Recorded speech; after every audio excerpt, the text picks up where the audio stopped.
Welcome to my crypto channel. Now, while I've been active in the crypto space for 8 years now, I've never actually shared a video of any of my TA. So I thought this would be a good chance to do it because I consume a lot of information via video, and I know a lot of other people do too, and it's just an easy way to kind of digest it. So I'm going to start making crypto videos because I think some of the information I have to share is quite valuable to people. And without further ado, here we prioritize chart analysis over news and sentiment, embracing the philosophy, show me the charts and I'll tell you the news. Today we're diving into the Bitcoin production cost chart, which overlays the estimated cost to mine one Bitcoin onto the Bitcoin price chart. This analysis provides insights into miner profitability and potential market support levels. Understanding the production cost is crucial as it can influence miners' decisions and consequently market dynamics. By examining these charts, we aim to uncover patterns that inform our trading strategies. Let's explore the data and see what the charts reveal about Bitcoin's current state. Here you can see the vertical dashed orange lines, which represent the Bitcoin halving dates. And the red trend line beneath the Bitcoin price chart is the Bitcoin mining price. That is the price to mine one Bitcoin.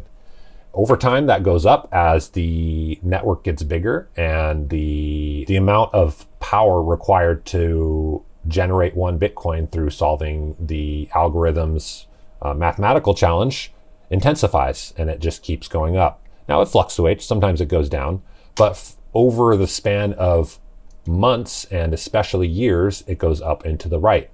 And this is a big part of what causes Bitcoin's price to go up, is the availability of Bitcoins to miners.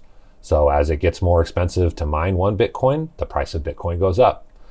Now, as long as Bitcoin is valuable to people it keeps getting more difficult to mine, this forces the price up. Now, people can debate that on different levels and say, oh, it's just a coincidence. But if you look at charts as much as I do, and you're able to look at a chart of 14 years of history, you can see a clear correlation between the halving dates and Bitcoin's price.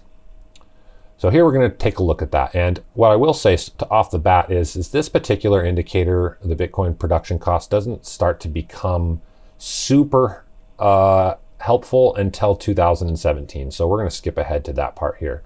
So let's go ahead and look here. So here we have, starting at 2017, we can see we have our halving in July 9th of 2016. You'll notice the Bitcoin production cost jumps up here with the halving because it costs more to mine a Bitcoin now. And you'll notice as price goes up, so does the production cost. It's almost like production cost is pushing the price up here. And then all of a sudden, cost goes down, but Bitcoin keeps going up. It goes all the way up to 19,000, where it peaked out, and that was the top of the market cycle.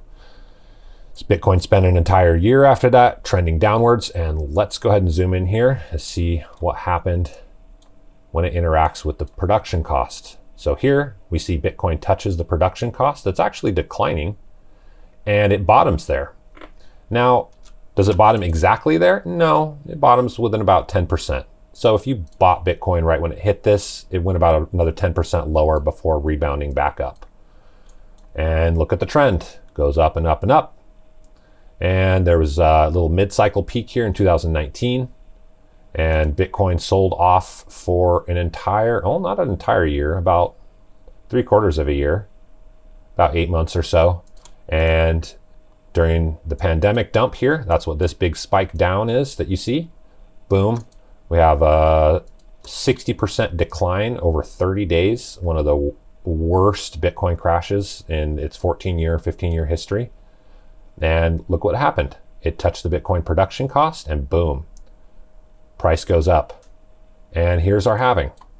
So here we can see the halving date was on 5/11/2020. Bitcoin rallied up into it, had a little sell-off. Boom, had a sell-off, 17%. And then again, boom, touches the Bitcoin production cost, trades around it, and then uses it as support. Boom, here trading sideways. There's a little pump here, and then trades sideways for about 2 months here before breaking up to a new high, not an all-time high, because mind you, the all-time high was up at 18,000. But while Bitcoin's in this range here, it's still kind of ranging, basically, is what's happening. And then we got to, let's see, December of 2020, exactly 4 years ago. That's when it hit the all-time high, had a pullback, traded sideways for about 3 or 4 months, and then boom, broke up to new all-time highs,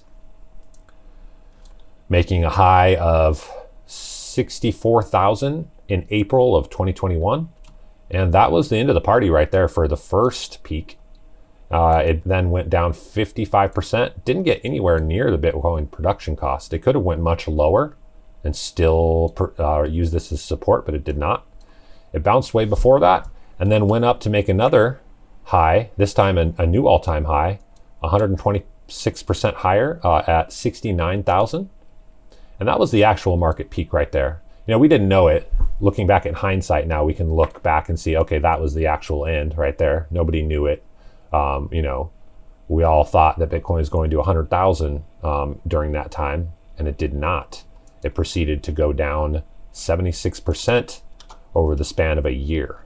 But check this out. Look at this. So here we can see Bitcoin touches the production cost once again. Boom, jumps up 40%, then trades sideways for a bit, then dumps again right to where? Touching the production cost. Here we go. See this right here? This was the bottom of the bear market. The most recent bear market that everybody remembers, this is it right here. This is the bottom. Now, if you bought back here with the first time it touched the production cost, yeah, you would have seen another 13% down.